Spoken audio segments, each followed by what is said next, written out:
Ok, buenas tardes a todos los presentes en esta sala. Es un placer saludarles de nuevo en esta tercera versión o este tercer seminario promovido por la Embajada de Venezuela en Costa Rica y nuestros aliados institucionales y académicos. Para los que no han venido en otras oportunidades, no han asistido, esta es la sexta jornada del tercer seminario denominado Democracia Plena con Elecciones Legítimas, no más fraudes. En esta oportunidad tenemos de invitada especialísima a la embajadora de Venezuela en Guatemala, María Teresa Romero, quien nos va a presentar el tema Pérdida de las democracias en el hemisferio. El formato de la jornada en esta oportunidad es con una sola ponencia, así que nuestra ponente tiene el chance de tener, tiene el chance de 35 minutos, 40 minutos, luego abrimos un compás para las inquietudes que van a ser transmitidas vía chat por los asistentes y participantes y allí se resumen porque a veces se repiten y para no estar en esa situación simplemente les condensamos, pues les resumimos las preguntas a la ponente. Dejo en el derecho de la palabra a digamos, la institución o, digamos, la administración que coordina este seminario, que es la Consejería de Asuntos Políticos, Sociales y Culturales de la Embajada de Venezuela en Costa Rica, en la persona de don Ricardo Pinza. Ricardo, te dejamos en el uso de la palabra, ya tenemos la sala con 22 personas. Bienvenida, embajadora. Gracias, María Mercedes. Feliz de hoy tener un destacadísimo presentador, panelista, nuestra querida embajadora María Teresa Romero, embajadora plenipotenciaria de Venezuela en Guatemala. Tengo que decir siempre una pequeña introducción de lo que es la historia de este seminario por la gente nueva que llega. Esta es nuestra tercera edición. Desde hace 2 años y medio hemos iniciado esta tarea que da muchísima satisfacción. La iniciamos porque la embajadora María Farías tenía la inquietud de sembrar en los jóvenes del hemisferio, en los jóvenes de la región centroamericana, lo que eran los valores fundamentales de la democracia. Y así nació este seminario y nuestra primera edición fue Derechos Humanos, Democracia y Cultura de Paz. Y debo decir que siempre nos han acompañado instituciones de importancia y significación especial, como es la Organización de Estados Americanos, la OEA, la Fundación Arias, el CEDAL, el Centro de Estudios Democráticos de América Latina. Hemos tenido universidades que nos han acompañado en estos seminarios como la Bicentenaria de Aragua, Infotec, aquí en Costa Rica. Tenemos asociaciones civiles como, por ejemplo, Encuentro para el Desarrollo, Alianza Vencer, en fin, una cantidad de asociaciones, instituciones de gobierno o privadas que nos han permitido y nos han ayudado a este desarrollo. Tengo que decir también que ha sido algo importantísimo es la calidad de nuestros expositores. Nuestros expositores son verdaderos protagonistas de la historia contemporánea. Este seminario nosotros lo que hemos querido hacer muy testimonial, que cada uno cuente su realidad, su espacio, lo que ha vivido, lo que ha visto, no que nos los tienen que contar, otros lo tenemos que leer, sino que desde el propio protagonista de esta historia es el que nos los cuente. Hemos tenido expresidentes de Costa Rica y de Panamá, hemos tenido ministros de diferentes países en ejercicio o exministros, embajadores actuales y ex embajadores, diputados en ejercicio, diputados de diferentes países, de Bolivia, de Venezuela, de Costa Rica, de Nicaragua, alcaldes de diferentes países también. Por ejemplo, en Costa Rica invitamos al más joven y al más experimentado, gobernadores, periodistas, presidentes de instituciones, decanos de universidad, en fin. Ha sido una oportunidad de escuchar de diferentes medios, de diferentes actores esta historia, ¿no? La segunda del año pasado fue un poco más fuerte y el tema fue ofensiva para el rescate de la democracia en Latinoamérica, no más dictaduras. Y este año era importantísimo hablar del tema electoral, porque desde el año pasado, este año y el que viene, prácticamente son más de la mitad de los países del hemisferio que han tenido elecciones o van a tener elecciones. Ahorita mismo está planteada para este año la elección de Nicaragua, Honduras, y el año que viene pues tenemos algunas otras. Entonces, de una u otra manera, era importantísimo, más aún por la situación que vive nuestro país en el capítulo electoral. Quiero ya, sin hablar más, presentarles, estoy impresionado del currículum de nuestra expositora, nuestra charlista de esta noche, la autora, la embajadora, periodista, politólogo, diplomática, autora y analista, María Teresa Romero Cárdenas. Venezolana, casada, realizó estudios de licenciatura en comunicación social, mención impreso en la Universidad Central de Venezuela. Después se graduó en el Certificate in Latin American Studies en el Centro de Estudios Latinoamericanos en la Universidad de Pittsburgh. Diplomado en la escritura creativa, mención expresión escrita en la Universidad Metropolitana en el 2009. Máster en of Art Mention on Ciencias Políticas en el Departamento de Ciencias Políticas de la Universidad de Pittsburgh y finalmente en el 2004 un doctorado en Ciencias Políticas con especializaciones en Relaciones Internacionales en la Universidad Central de Venezuela. Pero su trayectoria ha sido amplia en muchos campos. Ha tenido una trayectoria académica desde el 1987 hasta el 2013, ya hoy en día jubilada, en diferentes centros de estudio, en diferentes universidades de posgrado, de pregrado, pero también ha tenido una importante trayectoria periodística. Ha sido columnista de revistas, de programas televisivos, artículos de opinión, corresponsal en Estados Unidos, columnista permanente del Diario Universal, columnista permanente en la página web Contrapunto, codirectora del informe electrónico Visión Venezuela, colaboradora de los diarios venezolanos El Nacional, El Diario Caracas, El Globo, Últimas Noticias, directora de información y redacción de la revista electrónica Venezuela Analítica, conductora de programas radiales como Aldea Global, jefe de redacción de la revista Política Internacional del Ministerio de Relaciones Exteriores en Venezuela, directora de información de la revista Tierra y Hombre, ediciones agrícolas en Venezuela. Ha tenido inclusive trayectoria como escritora del género biográfico importante y quiero darles algunos de los libros que ha publicado. Por ejemplo, de los últimos, Castrochavismo Internacional, 20 años de ambición y destrucción. Otro, La lucha no acaba, vida política de Rafael Guerra Ramos.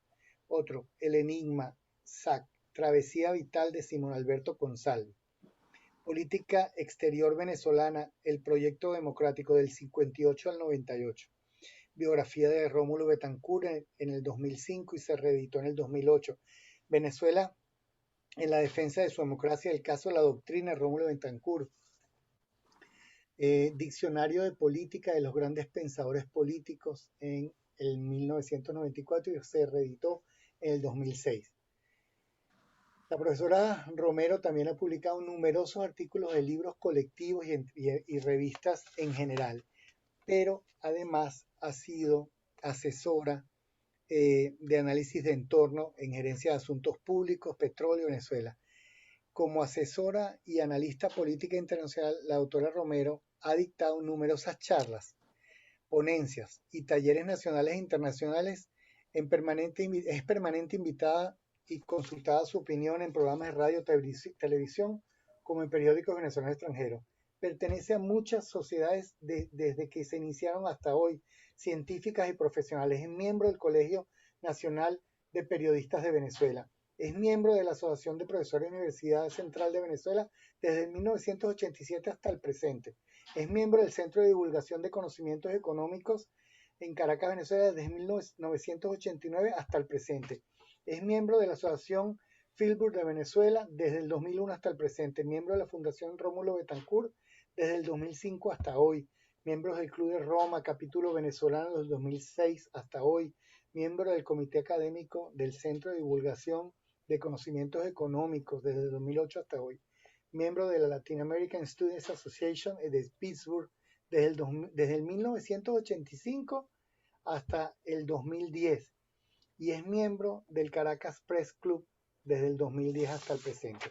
Podría pasarme un rato más leyendo todos los diplomados, todos los escritos gráficos, pero yo creo que con lo que dije es nuestra ponente de hoy está sobrevalorada y yo por eso la felicito y le doy las gracias infinitas por querer compartir hoy un tema tan importante como es la pérdida de las democracias en nuestro hemisferio.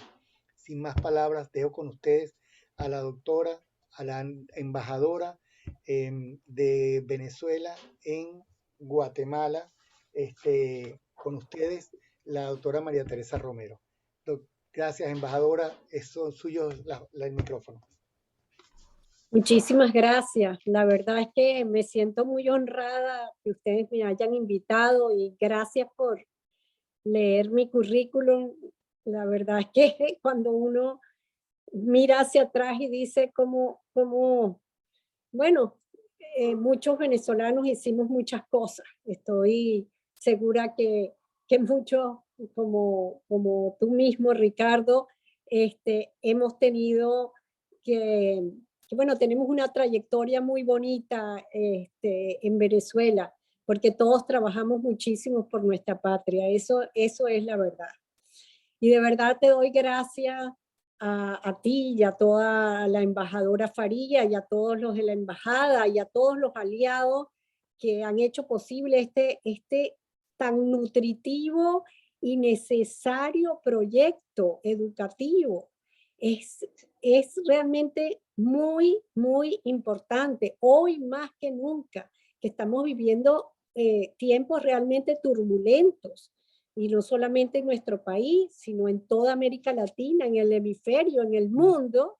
Hoy más que nunca es necesario recordar la historia de nuestros países, la historia de lo que fue la democracia en el mundo, y bueno, y todos los temas que ustedes han tocado. Repensar la democracia en todos sus aspectos es siempre una tarea valiosa y súper necesaria, porque cada generación necesita saber y pensar y reflexionar para actuar mejor que las generaciones pasadas.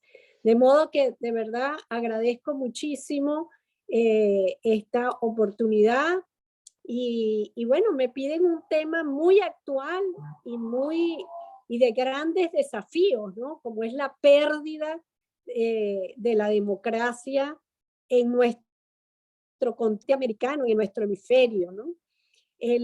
Yo diría que en el mundo también. Ese es un tema que está en el tapete. Todo el mundo está hablando de precisamente cómo la democracia se ha descompuesto en los últimos, yo diría, desde 1900, desde la década de 1900 hasta ahora, y sobre todo en lo que va de este siglo XXI.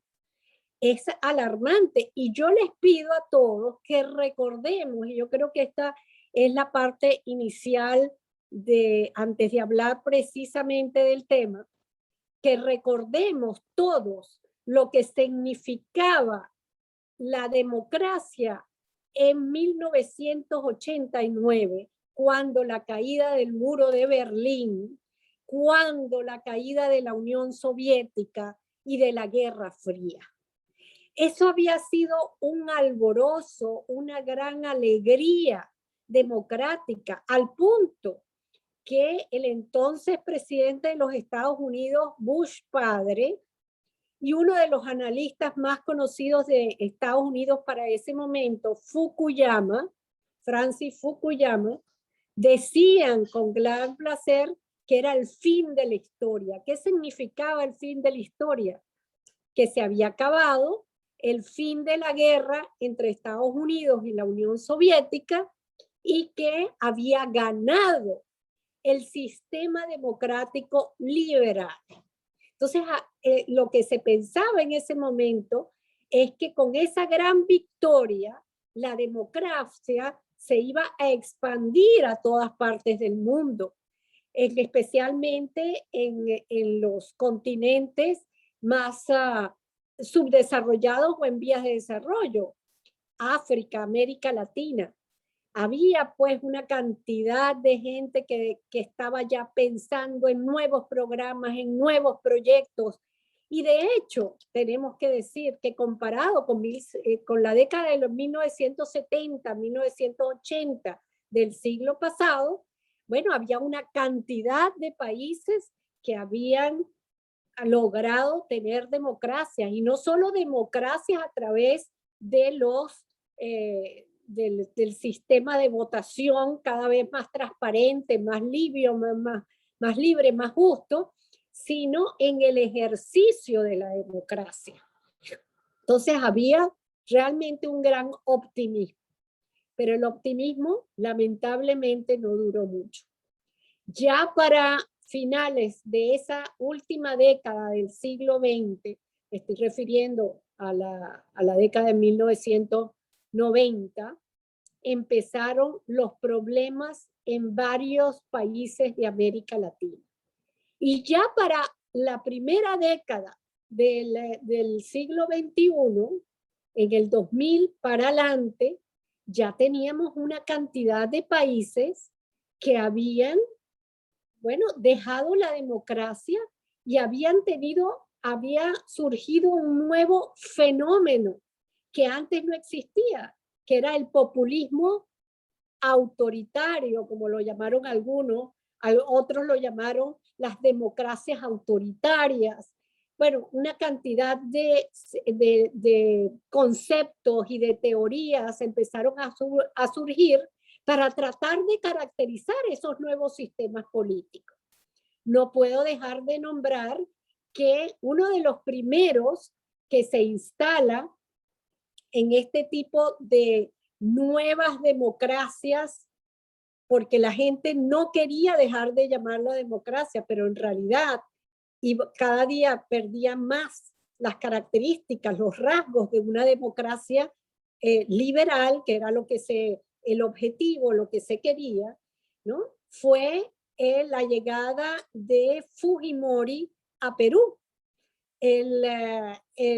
Bueno, por supuesto, llegó a través de unas elecciones libres, pero en el ejercicio del poder, nada más y nada menos, hizo cosas económicamente muy apreciadas por su población y por todo el hemisferio, pero también cosas que ya prendieron las alarmas de los demás gobiernos y de la OEA, y empezaron a preocuparse. Y una de esas cosas fue que de un plumazo, pues hizo una especie de autogolpe y terminó con el Congreso del Perú.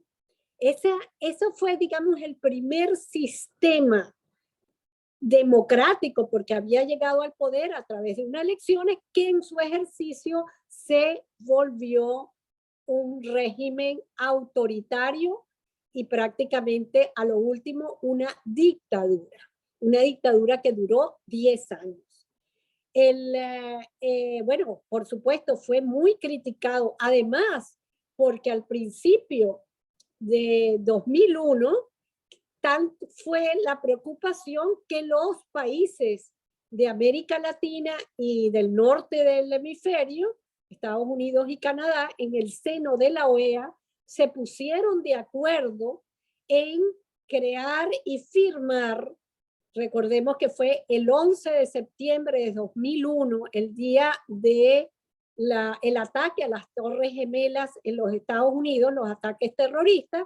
Se firma también en Perú, precisamente, la Carta Democrática Interamericana, un logro importantísimo que duró, yo diría que como 2 o más décadas, mientras se podía lograr un consenso en relación a actualizar la Carta Magna del Hemisferio, que era la Carta de la OEA.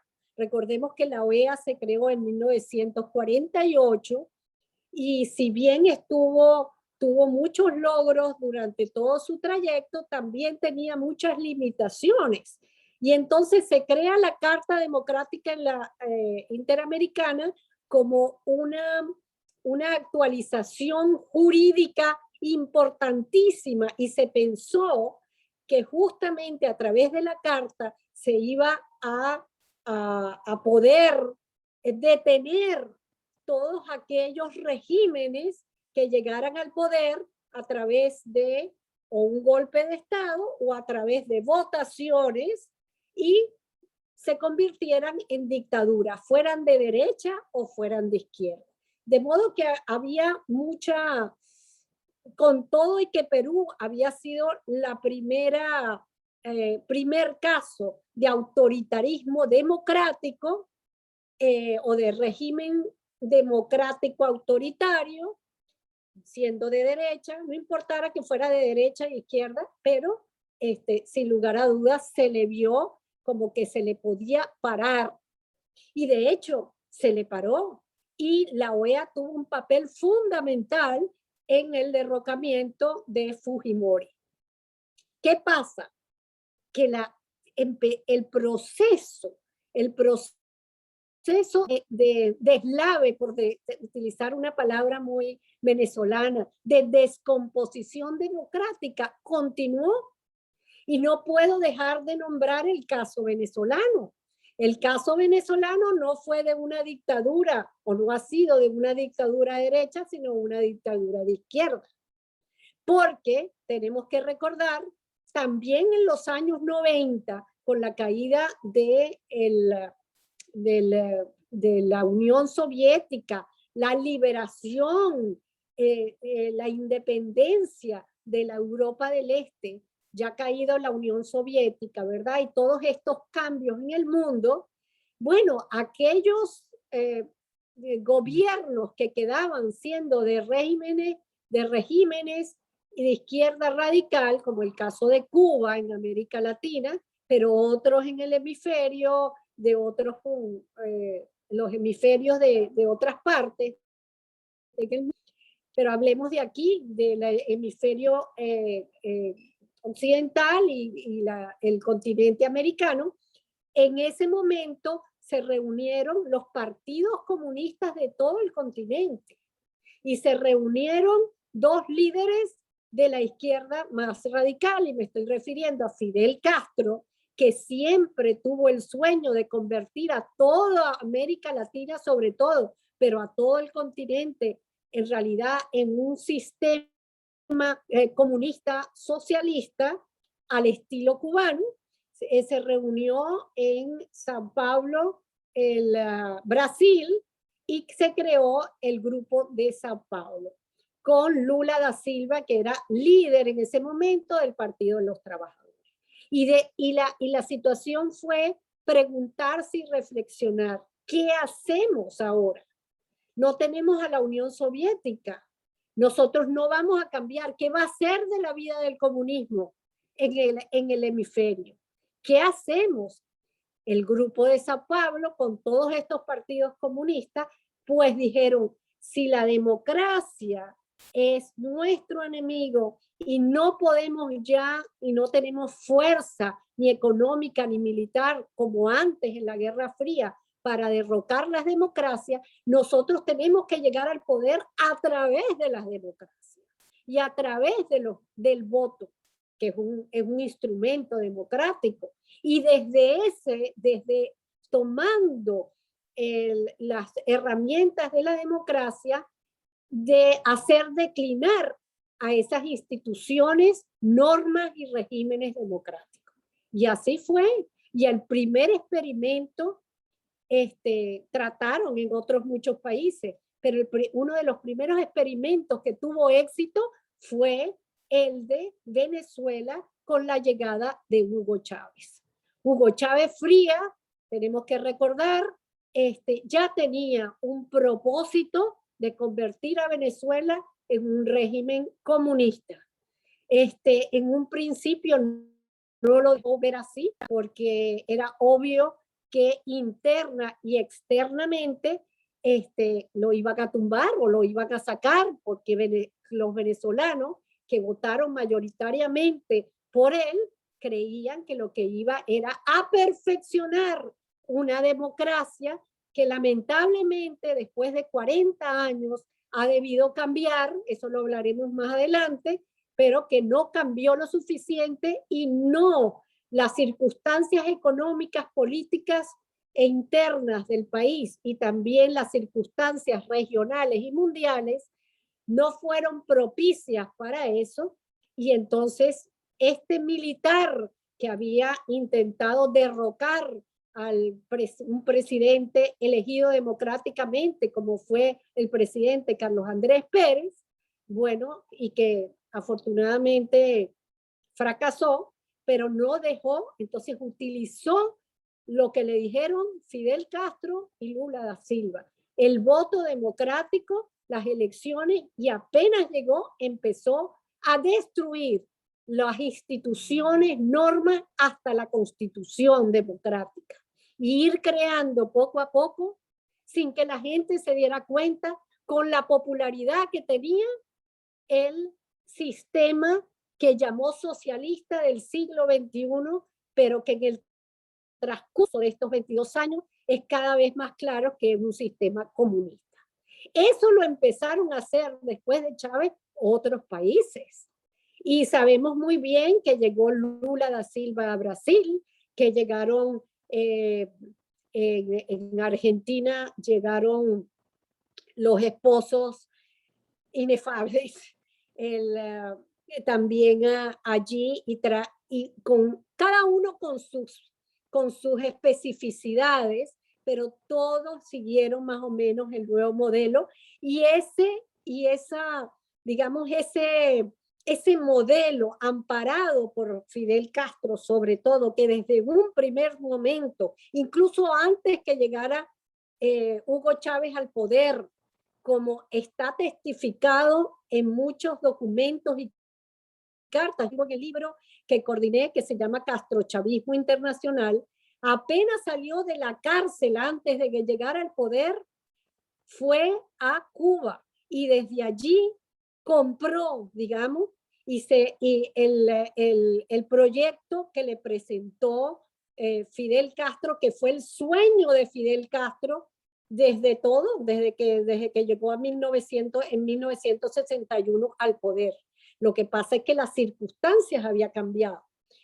Entonces, bueno, obviamente ese modelo tuvo mucho éxito porque además contaba con digamos, con gran dinero que tenía Hugo Chávez. Subieron los precios del petróleo, cambió las circunstancias económicas y petroleras que hubo en la última década de 1980 y 1990 en Venezuela y en la región, y fue sembrando y cambiando absolutamente todo, cosa que siguió su delfín Nicolás Maduro. Ese modelo, con fuertes rasgos populistas, autoritarios, hasta llegar a ser una dictadura, es lo que hemos visto en otros países de América Latina. Y hoy estamos viendo que, a pesar que tuvieron un tiempo en que sobre todo después de la muerte de Hugo Chávez, de la muerte se me olvida el nombre del argentino, si me pueden recordar, Ricardo. Kirchner. Kirchner, exactamente, Kirchner. Después de ciertos fracasos, Lula que sale, y todos los fracasos de corrupción que hubo, hubo una baja y empezó a desprestigiarse ese modelo. Pero con todo y eso ha sobrevivido. Ya veremos cuáles fueron los factores que han propiciado ese declive democrático. Ahora me voy a concentrar a eso, pero para terminar esta primera parte, quiero recordarles que en esta nueva etapa, ¿no? En que está surgiendo desde hace 2 años para acá, de nuevo el autoritarismo democrático, aunque yo ya no creo que es tan democrático, sino es un populismo autoritario muy fuerte, ha surgido de diversas formas, de derecha y de izquierda. No estoy haciendo más de izquierda, que es más destructivo, pero también lo que ha habido de derecha. La misma Estados Unidos ha sido, a mi modo de ver y a modo de ver de muchos analistas, también un caso de populismo de derecha, pero de populismo democrático, sobre todo con bajo el gobierno del señor Trump. De modo que eso es lo que impera en América Latina y han sobrevivido. Y hoy tenemos Nicaragua ya sin ningún empache, está abiertamente, es una dictadura abierta. Tenemos también a Cuba, por supuesto, que se ha mantenido, a Venezuela, que continúa a pesar de todo lo que se ha hecho para que no sea así.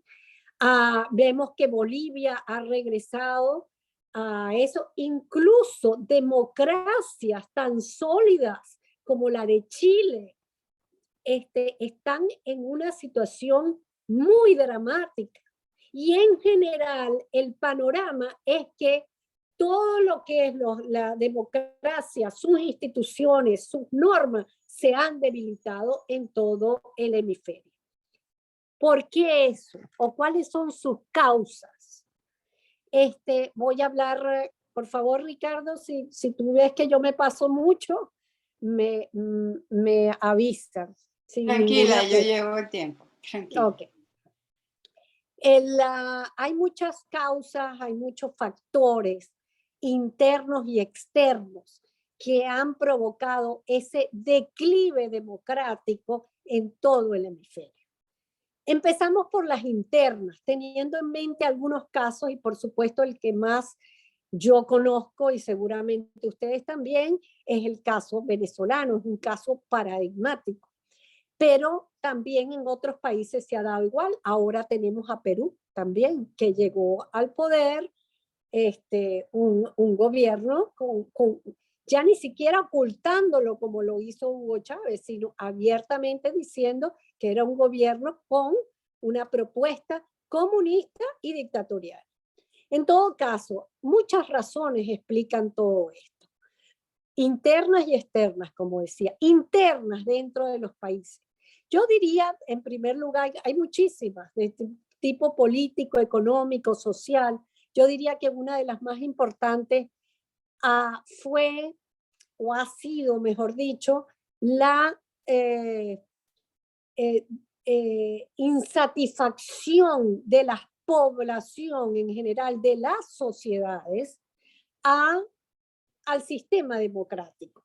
Las demandas que hacen las poblaciones son unas demandas cada vez más complejas que el Estado, los estados, así sean de derecha, de izquierda y más si son de izquierda, no pueden satisfacer. Y eso produjo una gran desilusión de las poblaciones en torno al sistema democrático y a las élites que encarnaban el Estado democrático. Recordemos, bueno, y más en la década de 1980, que fue la llamada década perdida, cuando hubo en América Latina, cuando hubo una caída fuerte del petróleo y de todas las materias primas, y como ustedes saben, la parte sur del hemisferio, es decir, toda América Latina, pues sobre todo vive dependiendo de la producción y venta de una materia prima. En el caso de Venezuela fue petróleo, pero en otros casos también. Entonces esa década perdida hizo que al no haber suficiente economía, la economía empezaron a debilitarse, hubo un problema de desaceleración democrática, entonces las poblaciones empezaron a querer, digamos, a demandar más y no eran satisfechas porque el Estado no podía. El caso de Venezuela fue terrible, ¿no? Bajaron los precios del petróleo y la gente que había vivido una gran bonanza petrolera en los años 60 y sobre todo en los 70, bueno, a partir de 1983, que cae el precio del bolívar y empiezan a suceder una cantidad de cosas, bueno, la gente empezó a echarle la culpa ¿a quién? Pues a la élite, sobre todo los dirigentes políticos, tanto los gubernamentales como los jefes de los partidos, que son la cara visible del sistema democrático. Entonces la gente quería que en Venezuela, sobre todo, que hubo esas bonanzas donde muchas personas, un profesor universitario, una secretaria, iban y viajaban a Europa, a Miami, y verdad, es la época del tabarato dame dos, pues para la gente fue un shock. Una sociedad además que empezó a crecer, porque la democracia en sus 40 años también dio suficiente buen estado de vida que hizo que la población creciera mucho. Ahora esa población no tenía, el Estado no le podía dar lo mismo que le daba antes. Entonces esa población empezó a criticar, a pedir más y a ver los defectos de la democracia, que también los tiene siempre. Y en el caso de Venezuela y en muchos países de América Latina, que es el mal de la democracia, empezaron a ver defectos como la corrupción. Entonces, ¿por qué hay corrupción y qué pasa con el pueblo? Cuando había dinero y cuando se daba mucho, la población no veía aquellos defectos, pero cuando empezó a padecer las restricciones, empezó a criticar y a querer un cambio. Y eso pasó en toda América Latina, mal que bien estoy hablando del caso de Venezuela, pero eso pasó en toda América Latina. Por otra parte, la élite democrática, me estoy refiriendo, los que llegaron al gobierno, los mismos gobiernos o los sistemas de partidos políticos, no cambiaron. Y eso fue un gran problema. Y ha pasado en el mundo entero, en la gran mayoría de las democracias, que les es difícil cambiar. En Venezuela y en América Latina han debido cambiarse cuando había bonanza económica, ha debido cambiarse hacia sistemas cada vez más libres, cada vez más liberales en lo económico, y eso no sucedió. Recordemos que nuestras democracias en América Latina han sido por lo general democracias rentistas, es decir, democracias que dependen, como decía antes, de una materia prima, el caso de Venezuela el petróleo, y entonces a través del petróleo era que se sostenía la economía. Entonces, ellos han debido cambiar y no cambiaron. Han debido además cambiar generacionalmente, pero muchos presidentes volvieron, en el caso de Rafael Caldera, el propio Carlos Andrés Pérez, volvieron a lanzarse de nuevo a las presidencias, y la gente lo que quería era la bonanza y la paz que tenían cuando eran una sociedad en los años 60 y 70 más pequeña. Entonces no entendieron cuando Carlos Andrés Pérez, por ejemplo, hizo bien en cambiar la propuesta de país e intentar un modelo de desarrollo diferente, no dependiente del petróleo, más liberal, pero lamentablemente la gente con una cultura muy arraigada y sin entender bien, algunos dicen que sin haber explicado bien el equipo del presidente Pérez ese cambio, pues no entendieron o no quisieron, porque un cambio cuando no hay tanta bonanza petrolera y no le tienes, requiere sacrificio tanto del gobierno como de la población. Entonces la gente se molestó aún más. Por otra parte, hay otros factores internos. Bueno, habíamos dicho esa cultura, ¿no? Hay que hablar un momentico porque es un factor más estructural, pero interno también. Esa cultura arraigada que por más que nosotros tuvimos y en América Latina se dio regímenes democráticos, nuestra cultura democrática siempre fue bastante limitada y muy apegada al caudillismo. Más en aquellos países como el venezolano, donde tuvimos una trayectoria fuerte de militares en el poder, ¿no? Entonces, cuando empezaron a estar desilusionada la población, empezó a pedir un cambio, pero un cambio hacia un caudillo que les arreglara la situación con una varita mágica. Eso pasa mucho en las sociedades que fueron colonizadas y dependientes, y América Latina sabemos que tenemos esa cultura militarista y caudillista central que aflora en muchas veces. Es difícil, no se logró con todo lo que se hizo, porque se hizo muchas medidas muy positivas en materia de educación, en materia de cambio hacia la cultura, una cultura más democrática. Con todo y eso, no se logró que toda la sociedad hiciera un cambio hacia una mentalidad realmente más democrática. Yo creo que ese es un factor también que tenemos que tomar muy en cuenta, ¿no? Podríamos nombrar otro, la misma institución del Estado, las mismas instituciones quedaron caducas. Y por allí otras muchas, la economía. De modo que muchos factores internos en cada una de las sociedades democráticas hicieron que las poblaciones oyeran los cantos de sirena de un militar, en el caso de Venezuela, en otro caso como personas como un Fujimori en su momento, y así, los que vinieron después, Lula da Silva,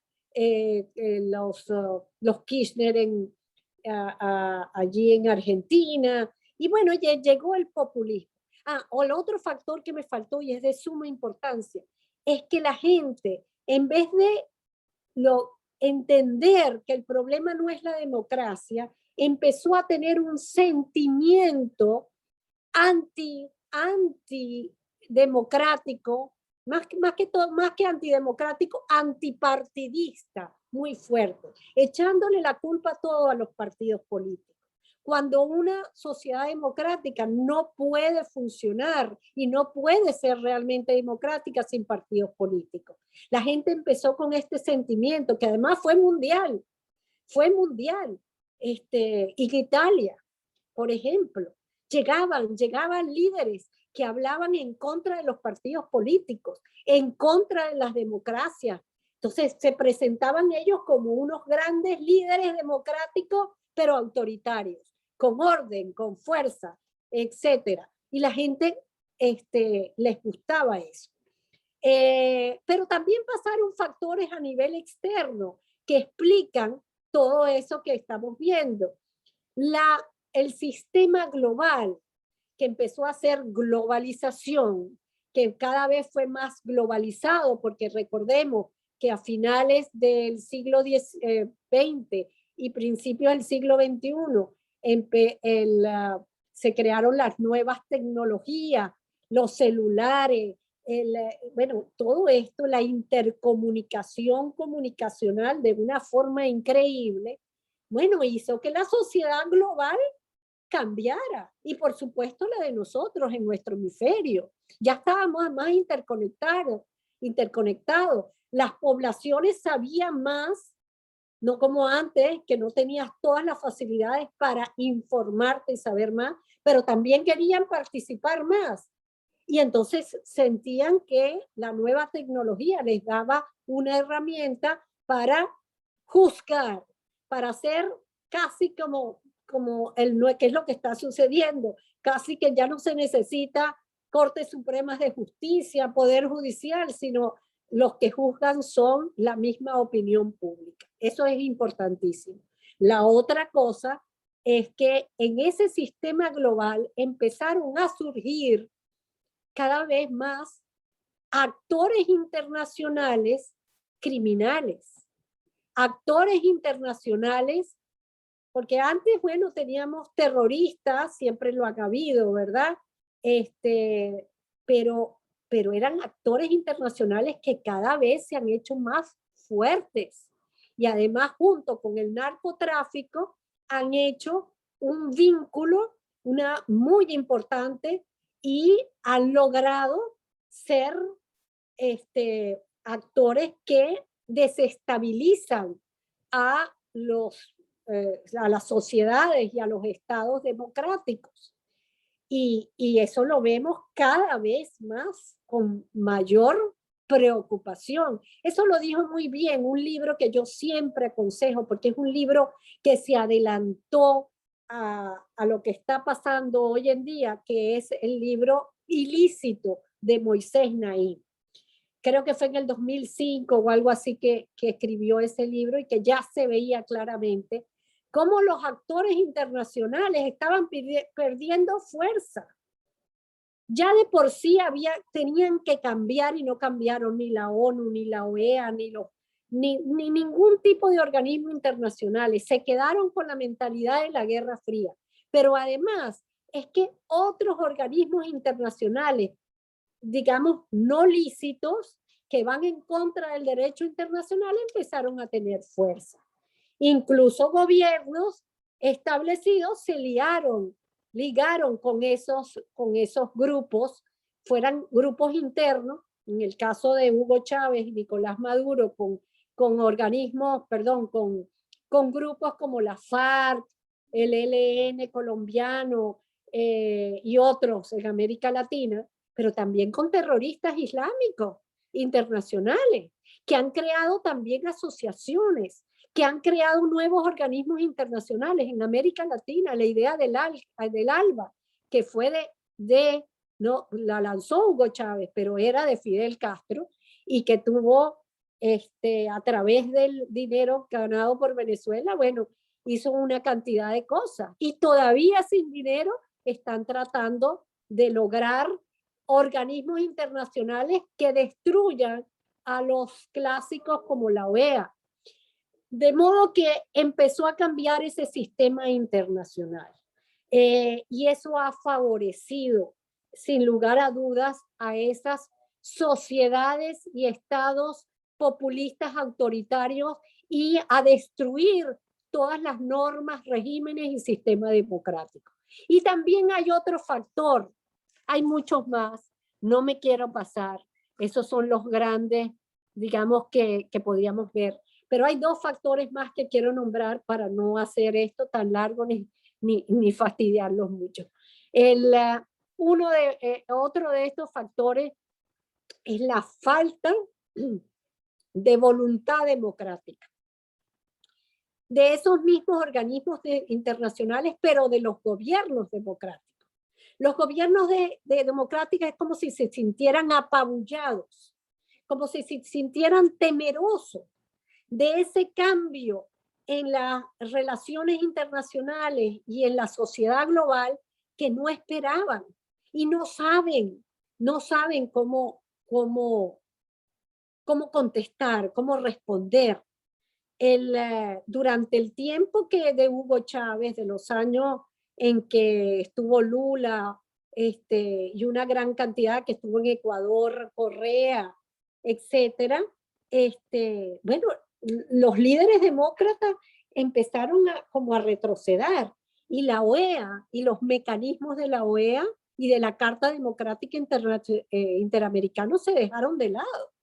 Y las pocas veces que se utilizaba, era como, además, tenían gobiernos ya establecidos, sobre todo de esta deriva que muchos han llamado castrochavismo, como de izquierda radical de nuevo cuño, bueno, que la hicieron cada vez más difícil que se tomaran acuerdos en la OEA.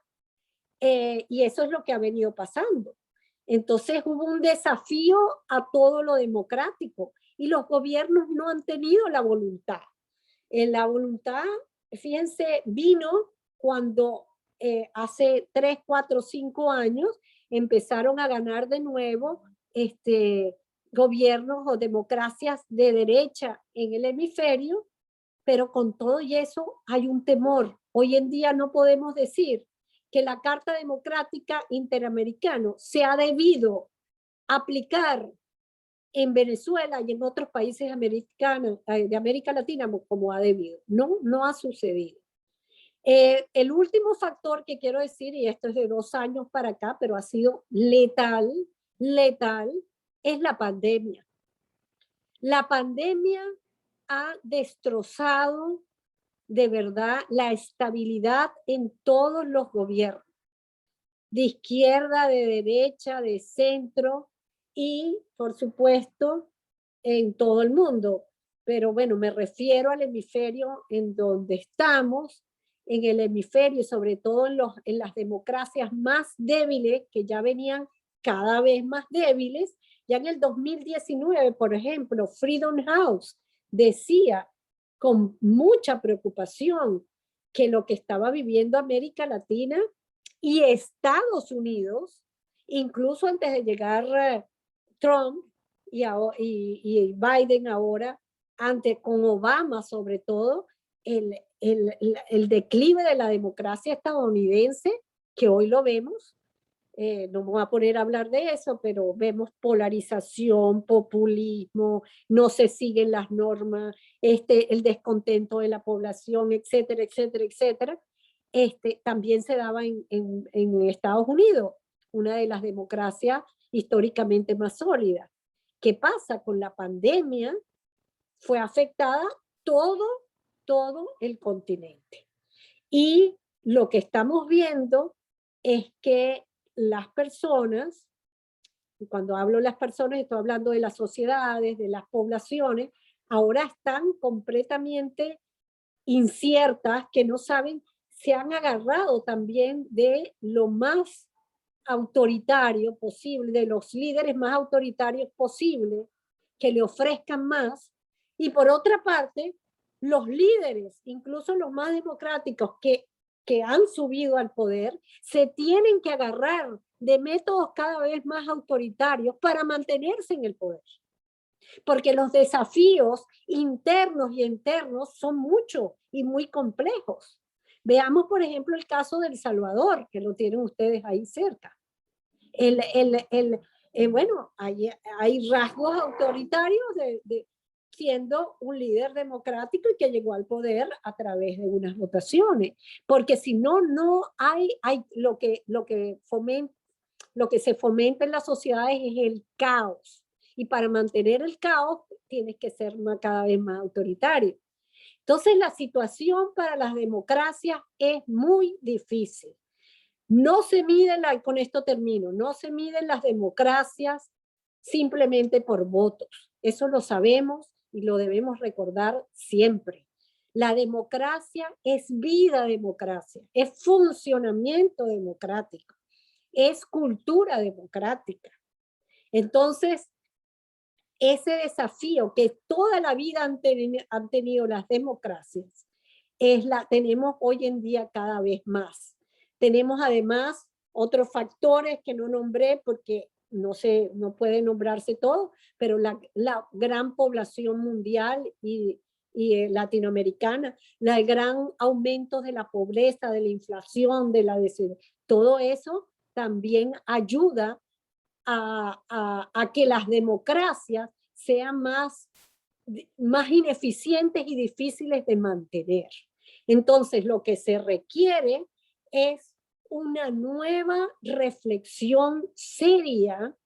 Tal es el grado de integración y de globalización que existe hoy en día en América y en el mundo entero, que esa reflexión y ese repensar la democracia y hacer respetar las normas y las instituciones democráticas tiene que llegar bajo un nuevo acuerdo con las poblaciones y con las sociedades de todo el hemisferio, porque no basta que se logre en un país si no se logran en todos los demás. De allí el gran nivel de interconexión que existe. De modo que el desafío es muy fuerte, pero si no, vamos a ver cada vez más un declive, una descomposición democrática que puede dar finalmente al traste de lo que conocimos de democracias en el siglo XX. Muchísimas gracias. Muchísimas gracias a usted, embajadora. Realmente bastante ilustrativo, sobre todo ese último ejemplo que puso con El Salvador. Me voy a atrever a comentarlo antes de pasar a las inquietudes de los participantes, porque realmente parece que los estadistas democráticos ya no están, digamos, ya no se tiene fuerza como estadistas si no eres atrevido, popular. Me explico, en el caso de El Salvador eso está pasando, entonces preocupa.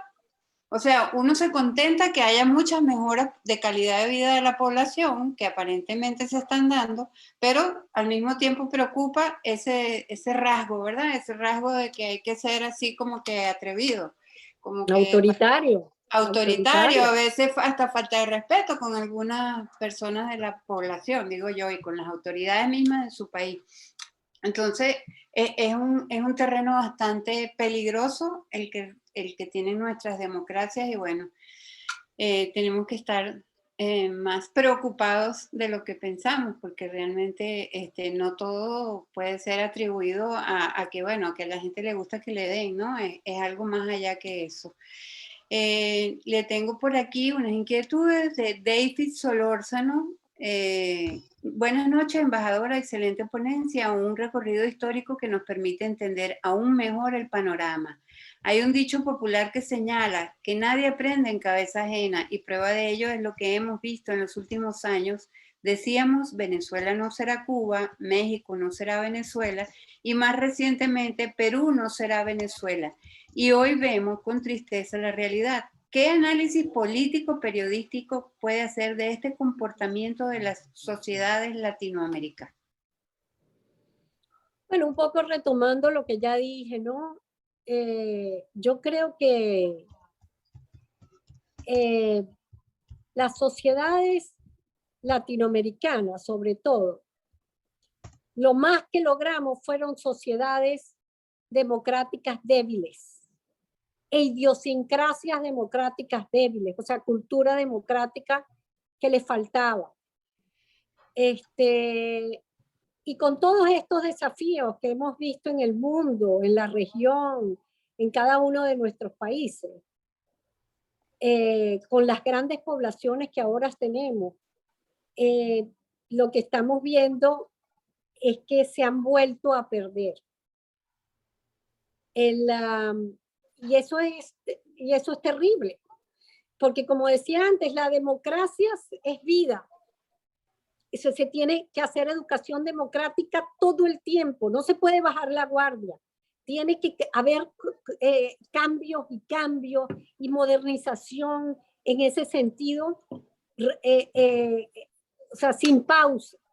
Porque si no, ya lo decía Aristóteles, imagínense Aristóteles, cuando en la Grecia antigua lo decía, las democracias son imperfectas, las democracias son unos sistemas porque están hechos por hombres, por seres humanos, y los seres humanos pues no crecemos en una forma así lineal. En una sociedad, imagínense que crecen, bueno, hay unas generaciones más instruidas, otras menos, o sea, depende de lo que pase de la economía, de la política. Tenemos sociedades cada vez más complejas, las actuales.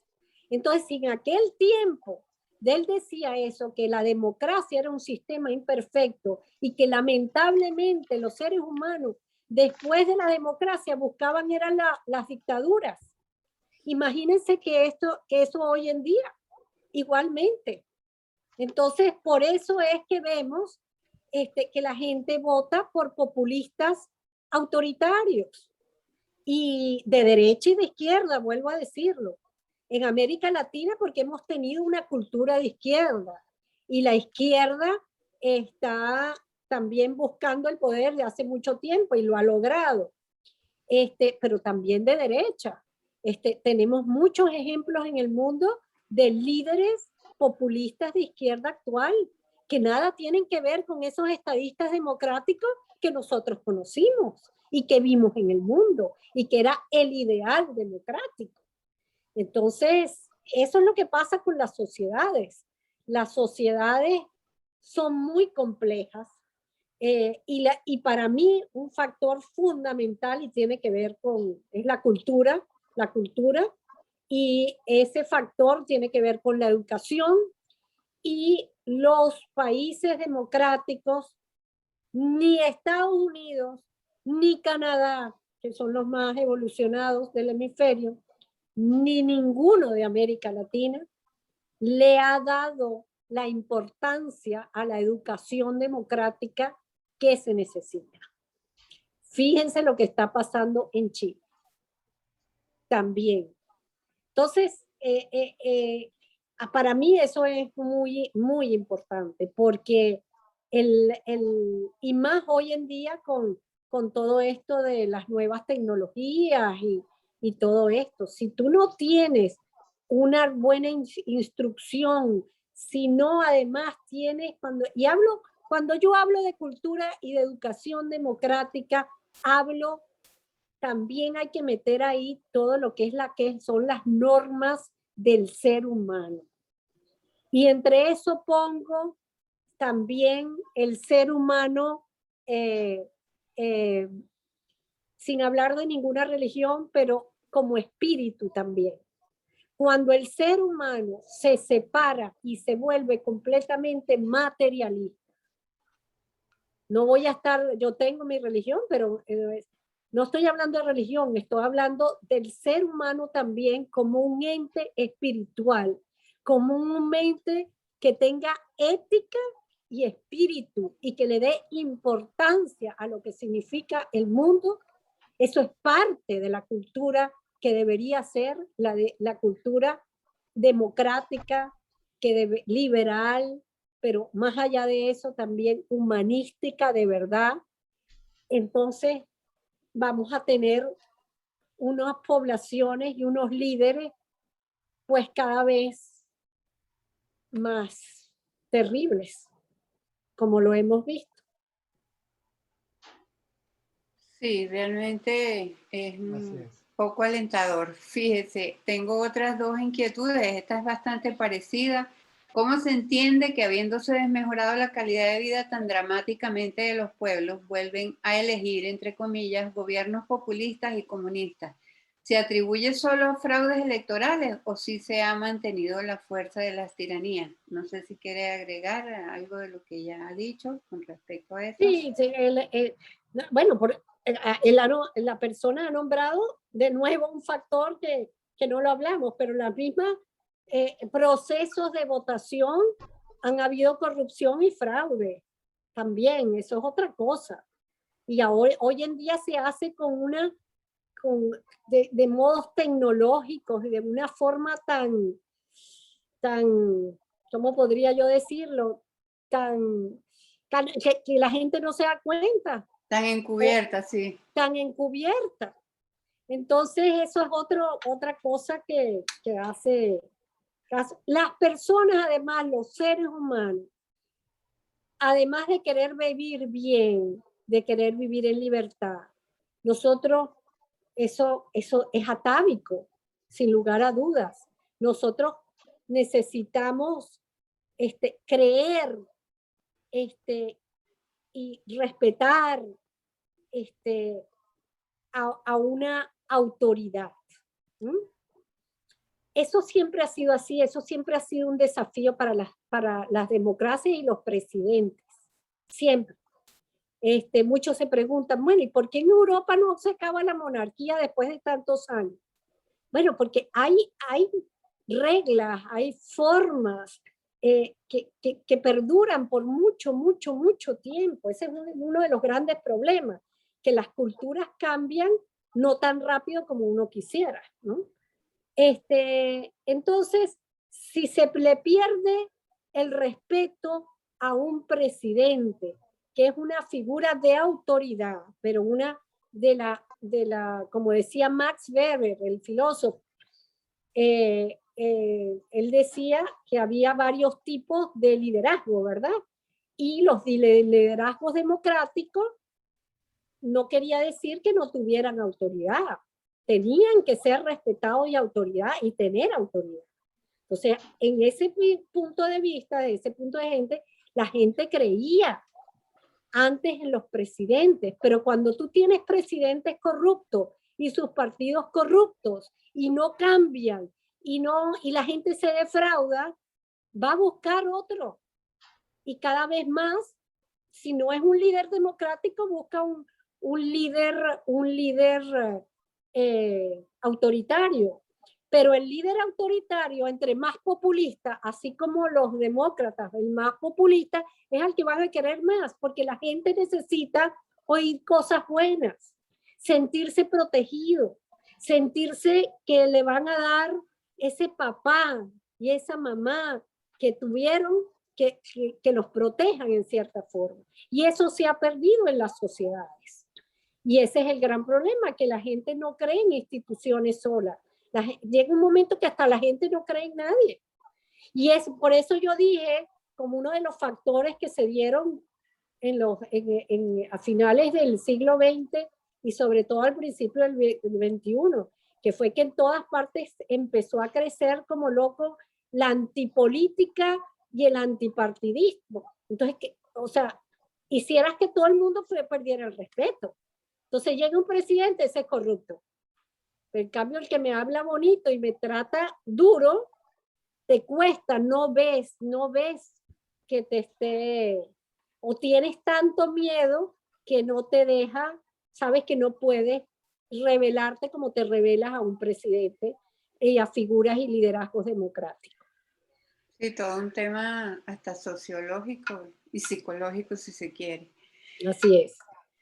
Por aquí tiene muchos saludos de los participantes. Muchas gracias, señora embajadora. Excelente disertación, dice Gladys. Excelente presentación, dice Gil Granja. Gracias, embajadora. Excelente ponencia, sin desperdicio. Por aquí tenemos siempre participantes de Nicaragua, que es, digamos, la colonia más grande, por ejemplo, aquí en Costa Rica. Y siempre tienen o tenemos todos los migrantes, que cuáles son los principales retos que tenemos los exiliados, en este caso nicaragüenses en Costa Rica, para ayudar a nuestra amada Nicaragua. A todos nos inquieta cómo ayudar desde afuera. Sí, ese mismo problema tenemos los venezolanos. Pues hay que arraigarse, a tomar de nuevo la lucha democrática. La lucha democrática no se puede perder. Tenemos que ver cuando me dicen, bueno, el panorama es difícil y es oscuro, sí lo es, sí lo es. El panorama mundial, regional y sobre todo los países como Venezuela, Nicaragua, Bolivia, etcétera.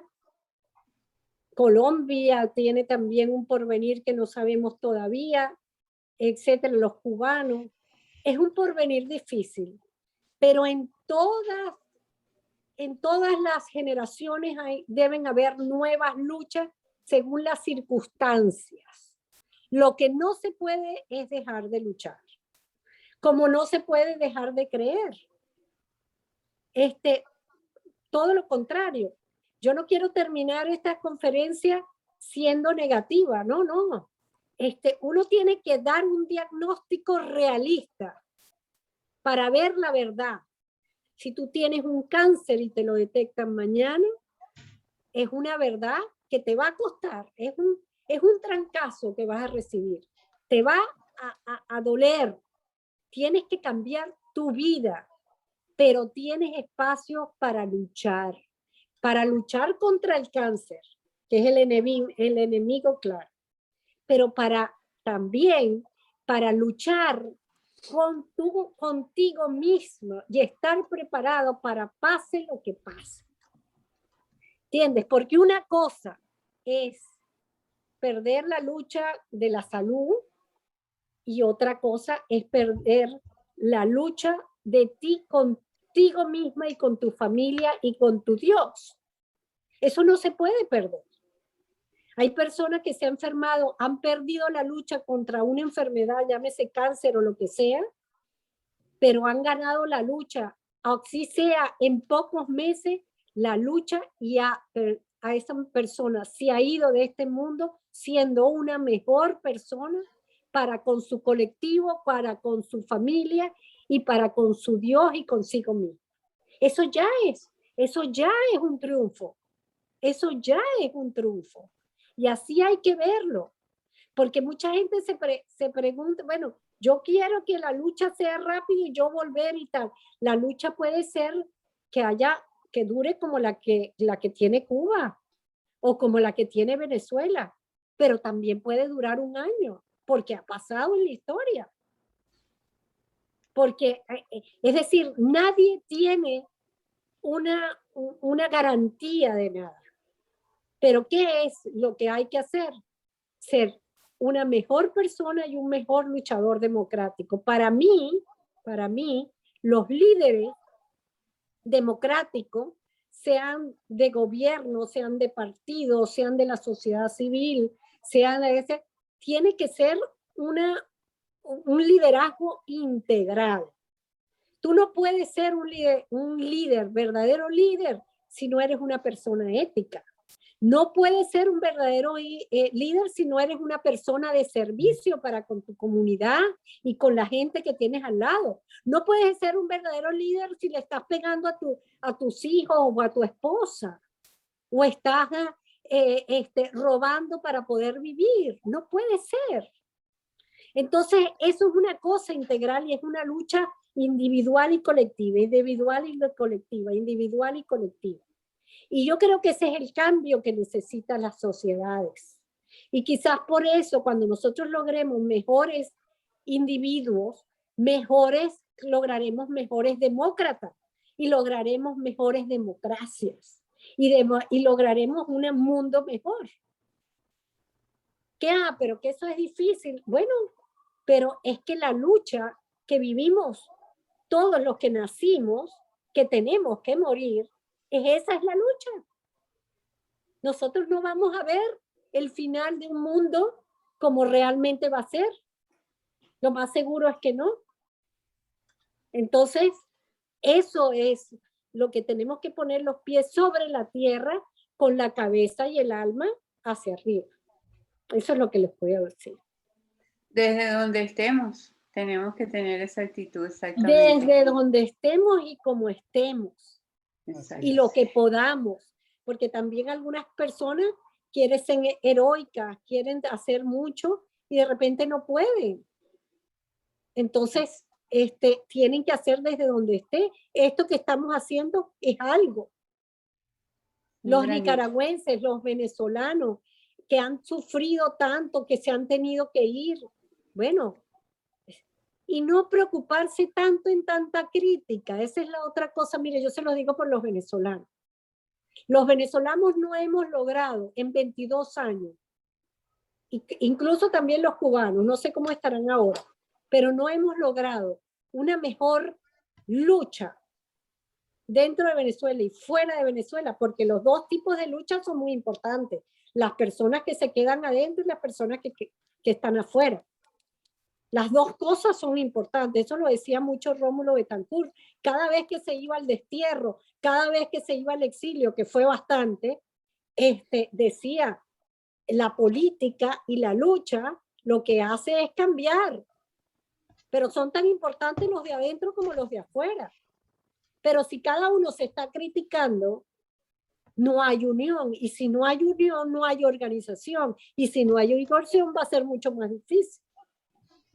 Así mismo es.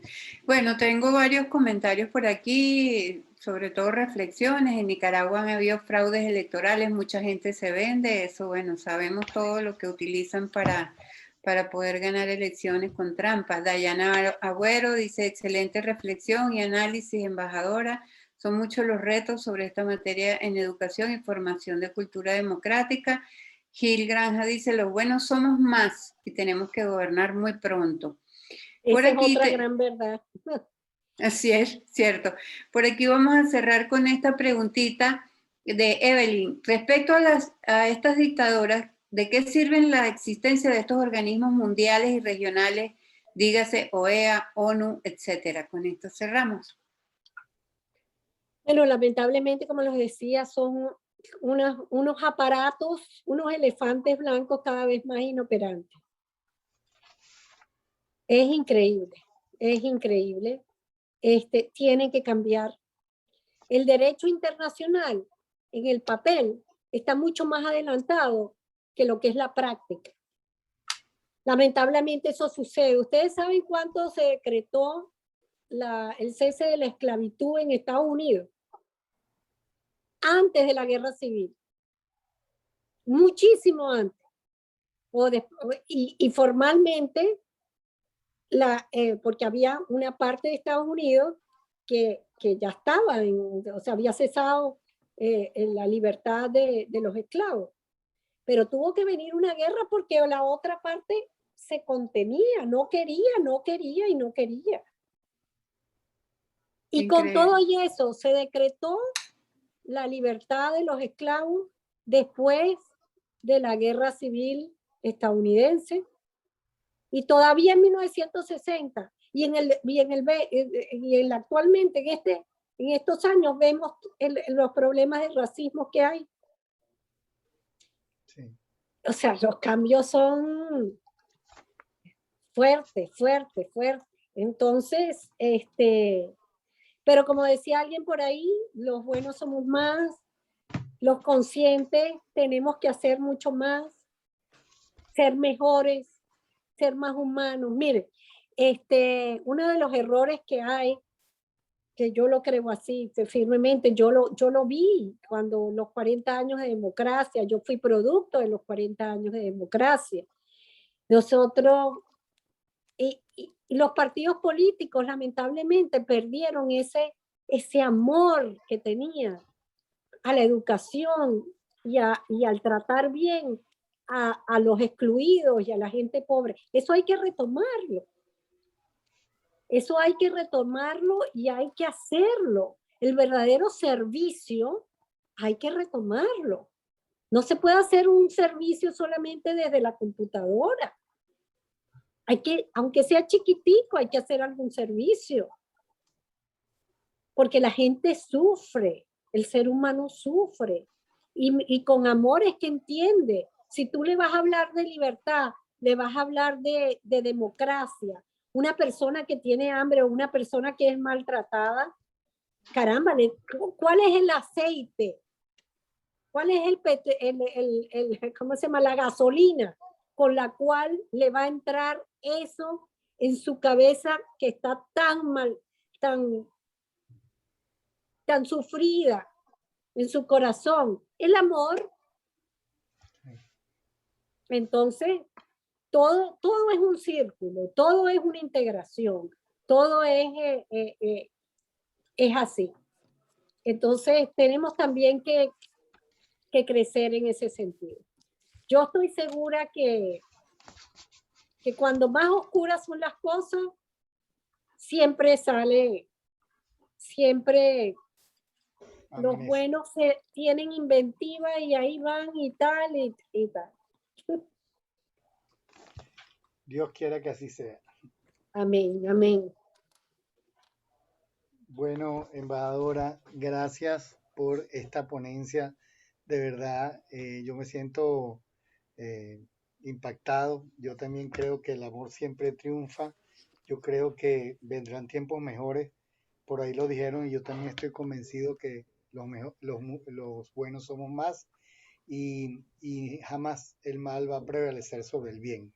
así que tarde o temprano volveremos a ver la luz en nuestro hemisferio y principalmente pido en especial por todos los países, pero por el mío.